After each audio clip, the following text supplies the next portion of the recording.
अस्सलाम वालेकुम, मैं हूं डॉक्टर इरफान अहमद। आप सबको खुश आमदीद। इस वीडियो में हम हिप ऑस्टियोआर्थराइटिस को डिस्कस करेंगे।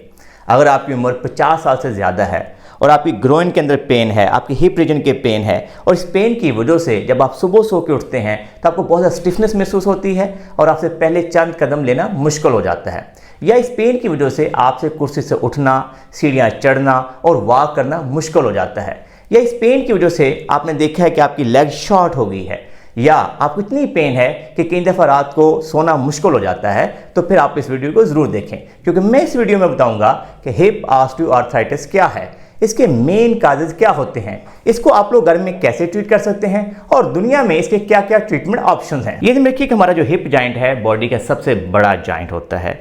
नॉर्मली जो ऑस्टियोआर्थराइटिस है वो वेट बेरिंग जॉइंट्स में देखा जाता है, जैसे हिप है और नी है।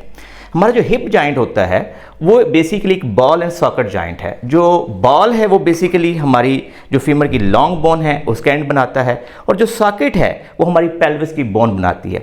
ये ध्यान में रखिए कि कुदरत ने हमारी बोन्स को आपस में रगड़ खाने से बचाने के लिए इनके ऊपर एक कवरिंग रखी हुई है जिसको हम कार्टिलेज बोलते हैं। कुछ लोगों में एज के साथ जो एज बढ़ती है कार्टिलेज के अंदर वेयर एंड टेयर आना शुरू हो जाता है। कुछ लोगों में ये वेयर एंड टेयर ज़्यादा स्पीड से होता है और कुछ लोगों में कम होता है। जिन लोगों में वेयर एंड टेयर ज़्यादा स्पीड से होता है और कई दफ़ा इतना ज़्यादा होता है कि जो कार्टिलेज है वो कंप्लीटली डैमेज होना शुरू हो जाती है और हमारी बोन ऑन बोन आपस में रगड़ खाना शुरू हो जाती है। इस कंडीशन के अंदर कई दफ़ा हमें बहुत सीवियर पेन आती है। इस कंडीशन जिसके अंदर हमारी कार्टिलेज डैमेज होती है या वेयर एंड टेयर प्रोसेस होता है, इस कंडीशन को बेसिकली हम हिप ऑस्टियोआर्थराइटिस बोलते हैं। हिप ऑस्टियोआर्थराइटिस के मेन काजेज की बात की जाए तो नंबर 1 है एज, यानी कि जो हमारी उम्र गुजरती है तो हमारी बॉडी के अंदर वेयर एंड टेयर होता है और मेनली हमारे जॉइंट्स के अंदर वेयर एंड टेयर का प्रोसेस ज़्यादा होता है। नॉर्मली हिप ऑस्टियोआर्थराइटिस 50 ईयर्स की एज के बाद कॉमनली देखा जाता है। कुछ लोगों में वेयर एंड टेयर का प्रोसेस ज़्यादा होता है और कुछ लोगों में कम होता है। अगर हमारे पास 50 ईयर से ज़्यादा कोई बंदा भी आए और वो कहे कि मेरी ग्रोइन में पेन है, मेरी हिप रीजन के पेन है, तो हम नॉर्मली उसका एक्सरे ज़रूर करवाते हैं ताकि हम आइडेंटिफाई कर सकें कि उसके अंदर ऑस्टियोआर्थराइटिस का प्रोसेस किस हद तक चल रहा है। हिप ऑस्टियोआर्थराइटिस के नंबर 2 काज की बात की जाए तो वह है जेनेटिक्स, यानी कि अगर हमारे माँ बाप में किसी को ऑस्टियोआर्थराइटिस था तो लाइकली चांसेस है कि हमें भी वो ऑस्टियोआर्थराइटिस होगा। नंबर 3 काज की बात की जाए तो कुछ ऐसी डिजीजेज हैं, कुछ आर्थराइटिस ऐसे हैं जैसे ankylosing spondylitis, rheumatoid arthritis, gout. अगर वो हमारी बॉडी के अंदर हैं तो लाइकली चांसेस है कि हमारे वेट बेरिंग जॉइंट्स ज़्यादा डैमेज हो सकते हैं। हिप ऑस्टियोआर्थराइटिस के नंबर 4 काज की बात की जाए तो कोई ट्रॉमा, इंजरी, चोट जो कि हमारे हिप रीजन के अंदर लगती है, और कई दफ़ा जो फ्रैक्चर है वो हमारे हिप रीजन में हो जाता है। हमने ये देखा है कि उन लोगों में भी एज के साथ ऑस्टियोआर्थराइटिस आने के चांसेस बढ़ जाते हैं। नंबर 5 काज की बात की जाए तो कुछ ऐसे बच्चे कुछ ऐसी कंजेंटल कंडीशन के साथ पैदा होते हैं जिसके अंदर उनकी हिप की जो पोजीशन है वो एबनॉर्मल होती है, यानी कि जो हेड ऑफ फीमर है वो प्रॉपर पोजीशन में नहीं होता, शुरू से ही बाय बर्थ डिसलोकेटेड होता है, जैसे DDH होता है।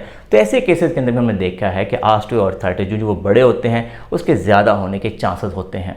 होम ट्रीटमेंट की बात की जाए तो जो नंबर 1 लाइन ऑफ ट्रीटमेंट हम अपने पेशेंट को सजेस्ट करते हैं वह हीट एंड कोल्ड। ये ध्यान रखिए कि जब हम सुबह सो के उठते हैं तो हमारे हिप जॉइंट के अंदर पेन हो रही होती है, उसमें स्टिफनेस हो रही होती है, तो हम अपने पेशेंट को इनकरेज करते हैं कि कोई इलेक्ट्रिक हीटिंग पैड बाय कर लें, कोई हार्ड वाटर बोतल रखें अपनी उस एरिया के अंदर, जैसे स्पेशली पेन ग्रोइन के अंदर होगी, हिप रीजन में होगी, तो यहाँ से आपने 5 से 10 मिनट के लिए हीटिंग पैड लगा दें। उसके बाद आप थोड़ा सा जेंटल सा अगर जैतून के तेल की मसाज करते हैं तो उससे के बाद आपकी हिप स्टिफनेस में कमी आ जाती है। ड्यूरिंग द डे जब आप चलते हैं, एक्टिव होते हैं और आपकी ग्रोइन में पेन आ रही है तो फिर हम नॉर्मली इनकरेज करते हैं पेशेंट को वो आइस पैक्स लगाएं। कोशिश करें कि अपनी ग्रोइन रीजन के अंदर, हिप रीजन के अंदर 1 से 2 मिनट के लिए आइस पैक रखें और 1 से 2 मिनट के लिए हटाएं, जिनमें से 2 से 3 दफ़ा इस प्रोसेस को रिपीट करें। रात को सोने से पहले अगर आप दोबारा से 5 से 10 मिनट के लिए हीटिंग पैड लगा लेते हैं तो उससे आपकी जॉइंट की स्टिफनेस में कमी आ जाती है और आप बहुत कंफर्टेबली रात को सो भी सकते हैं। हिप ऑस्टियोआर्थराइटिस के नंबर 2 लाइन ऑफ ट्रीटमेंट की बात की जाए तो हम कहते हैं लाइफस्टाइल मॉडिफिकेशन। आपकी ग्रोइन के अंदर पेन है, वेट बेरिंग में पेन है, तो नंबर 1 जो आर्थोपेडिक सर्जन गाइडलाइन देते हैं कि अपना वेट कम करें, क्योंकि हम ये कहते हैं कि एवरी पाउंड मैटर। जब आपका वेट ज़्यादा होगा तो आपके हिप जॉइंट के ऊपर स्ट्रेस ज़्यादा पड़ेगा और आप पेनफुल कंडीशन में रहेंगे।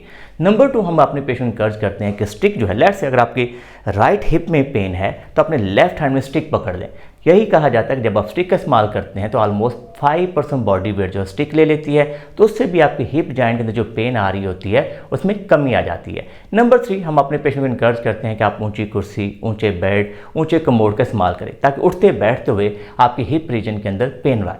नंबर 4, हमने उन तमाम एक्टिविटी से बचने की कोशिश करनी चाहिए या उनको अवॉइड करना चाहिए जिससे हमारी दर्द बढ़ती है। स्पेशली जैसे हमें कोशिश करनी चाहिए कि सीढ़ियाँ ना चढ़ें और हमारे पास ऑप्शन है कि हमारे पास लिफ्ट का इस्तेमाल करते हैं तो लिफ्ट के थ्रू जाए। अगर ये 4 चीज़ें आप करते हैं तो नॉर्मली आप अपने हिप पेन को बहुत बेहतर तरीके से मैनेज कर लेते हैं। हिप ऑस्टियोआर्थराइटिस के होम ट्रीटमेंट की बात की जाए तो इसके अंदर एक्सरसाइज का बहुत इंपॉर्टेंट रोल है। नंबर 1 एक्सरसाइज जो हम अपने पेशेंट देते हैं वो कहते हैं कि हिप मसल को स्क्वीज़ करें। हिप मसल को स्क्वीज़ करें, रिलैक्स करें। हिप मसल को स्क्वीज़ करें, रिलैक्स करें। हिप मसल को स्क्वीज़ करके 5 सेकंड का होल्ड करें एंड रिलैक्स करें। नंबर 2 एक्सरसाइज के अंदर हम अपने पेशेंट को नी को नीचे प्रेस करें, क्वाड्स को एक्टिवेट करें। नी को नीचे प्रेस करें, क्वाड्स को एक्टिवेट करें और 5 सेकंड का होल्ड करें। नंबर 3 एक्सरसाइज के अंदर हम अपने पेशेंट के नी को हल्का सा बेंड करें, हिप और नी को बेंड करें और फिर वापस लेके जेंटल वे से नी को बेंड और एक्सटेंड करते जाएं। जेंटल वे से नी को बेंड और एक्सटेंड करते जाएं ताकि जब सुबह मॉर्निंग में उठते हैं और हिप जॉइंट के अंदर जो स्टिफनेस आई होती है इन 3 एक्सरसाइज की मदद से कम हो जाती है। इन 3 एक्सरसाइज को 10/2, 10/3 रेपिटेशन के साथ करेंगे तो आपका हिप जॉइंट की स्टिफनेस बहुत कम हो जाएगी और आपकी पेन में भी कमी आएगी। ये दिन देखिए, जब हम किसी फिजियोथेरेपिस्ट या ऑर्थोपेडिक सर्जन के पास जाते हैं तो वो होम ट्रीटमेंट के दौरान आपको सजेस्ट करते हैं कि आप अपने हिप मसल की स्ट्रेंथ को इंप्रूव करें, स्पेशली उन पेशेंट के अंदर जिनका भी मॉडरेट लेवल का ऑस्टियोआर्थराइटिस है। उसके अंदर हम नॉर्मली नंबर 1 एक्सरसाइज जो अपने पेशेंट देते हैं वो आइसोमेट्रिक एक्सरसाइज होती है। हम कहते हैं कोई पिलो दोनों टांगों के दरमियान में रखें और उसको प्रेस करें और 5 सेकंड का होल्ड करें। इसके बाद कहते हैं हम दोनों हाथों से बाहर तरफ रख लें, बाहर तरफ पुश करें। इसके लिए घर के अंदर आप कोई दुपट्टा बांध सकते हैं अपनी थाइस के अराउंड और उसके अंगेज आप बाहर तरफ पुश कर सकते हैं। इसके अलावा हम एक और एक्सरसाइज अपने पेशेंट को सजेस्ट करते हैं कि आप हिप मसल को रेज करें, अपनी हिप्स को रेज करें, ब्रिज करें और वहाँ पे जाके 5 सेकंड का होल्ड करें। और अब ये 3 एक्सरसाइजेस 10/2 रेपिटेशन के साथ करते हैं दिन में 1 से 2 दफ़ा, तो उससे आपकी हिप मसल की जो स्ट्रेंथ है वो इंप्रूव होगी और उसकी वजह से आपको ये फ़ायदा होगा कि हिप के राउंड जो पेन आ रही है उसमें भी काफ़ी कमी आ जाए। ये ध्यान रखिए कि जब हम किसी ऑर्थोपेडिक सर्जन के पास जाते हैं और हमारी ग्रोइन में पेन और हमारी उम्र 50 साल से ज़्यादा है तो उनका जो फर्स्ट लाइन ऑफ ट्रीटमेंट होगा उससे पहले वो आके एक्सरे करवाएंगे और देखेंगे कि आपके जॉइंट के अंदर जो स्पेस है वो कितनी रिड्यूस हुई है। अगर आपकी अभी इनिशियल स्टेज ऑफ ऑस्टियोआर्थराइटिस है या मॉडरेट लेवल का ऑस्टियोआर्थराइटिस है तो वो आपको कुछ पेन किलर देंगे, कुछ सप्लीमेंट देंगे, विटामिन डी देंगे, कैल्शियम देंगे और साइड बाय साइड रेफर कर देंगे फिजियोथेरेपिस्ट के पास जाएं ताकि वो आपको कुछ स्ट्रेंथनिंग एक्सरसाइज करवाए, कुछ फ्लेक्सिबिलिटी एक्सरसाइज करवाए ताकि आपकी जो जॉइंट की स्टिफनेस है वो कम हो और मसल की स्ट्रेंथ इंप्रूव हो। लेकिन अगर अज्यूम कर लें कि आपका जो है बहुत एडवांस ऑस्टियोआर्थराइटिस है और जॉइंट की स्पेस मुकम्मल तौर पर खत्म हो चुकी है तो आपको सजेस्ट करेंगे कि इसके लिए हिप रिप्लेसमेंट करवाएं। टोटल हिप रिप्लेसमेंट एक फाइनल ऑप्शन है, बहुत अच्छा ऑप्शन है उन लोगों के अंदर जिनके अंदर दूसरे ऑल ट्रीटमेंट ऑप्शन फेल हो जाते हैं। लोग अक्सर हमसे सवाल पूछते हैं कि लाहौर के अंदर हमें कोई सजेस्ट करें कि one of the best orthopaedic surgeon कौन है। हमारे नज़दीक लाहौर में सबसे बेहतर काबल ऑर्थोपेडिक सर्जन जो है वो डॉक्टर एहसन शमीम है, जो गुज़श्ता 25 सालों से बेशुमार हिप और नी रिप्लेसमेंट पेशेंट को देख चुके हैं।